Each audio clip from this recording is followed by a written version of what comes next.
Well, we all knew this was going to happen one day, but boy did they give everybody short notice. We just found out that all of the Marvel Netflix series are going to leave the streaming service. And it's in less than a month.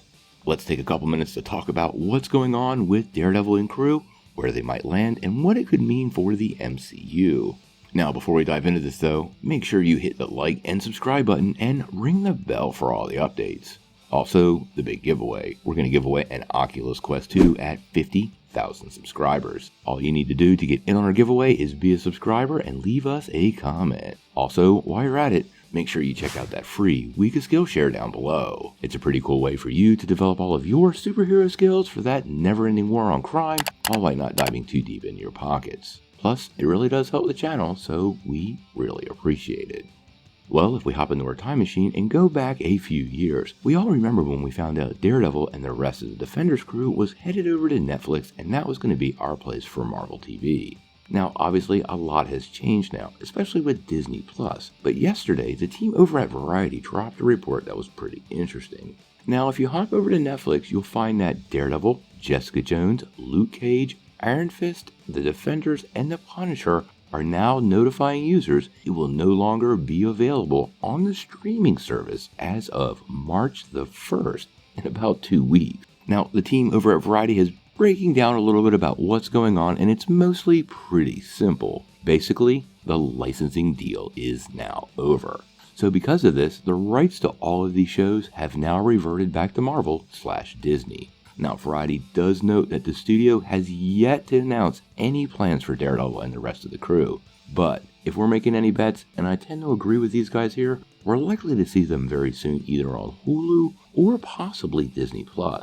Given the fact that some of these shows are very adult, I mean, Luke Cage, The Punisher, and especially Jessica Jones all delve into areas that are definitely not the Disney normal. So for making bets, I think I'm going to agree with Variety, and I suspect, at least in the United States, they're going to come out on Hulu. Now, in case you didn't know, Disney Plus has a quote-unquote star platform for the rest of the world, and this is where they put most of their more adult content, so they're likely to appear there outside the United States. Now, one of the other things that totally came out of this was something we've talked about many times here.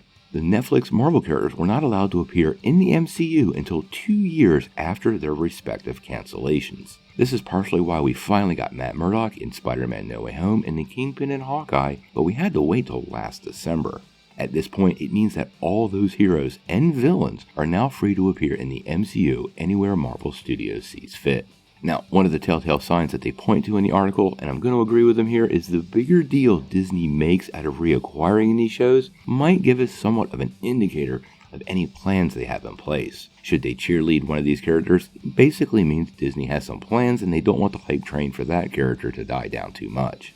Now, it's hard to tell which one of these characters will appear first. Obviously, Marvel has to work through whether they're keeping the same actors or not, and deciding which storylines to integrate, ignore, or recreate. But we'll have to wait and see. In any case, it shouldn't be too long before we get to see some of these characters again, so I gotta know what you guys think. Are you surprised that Netflix has finally lost the rights to these characters and is reverting back to Disney? And what was your favorite season of what show on Netflix? For me, Daredevil Season 3 is tip-top. Sound off in the comments below. If you like this video, make sure you press like, click subscribe, and if you don't ring that bell, you're not getting any updates. Peace.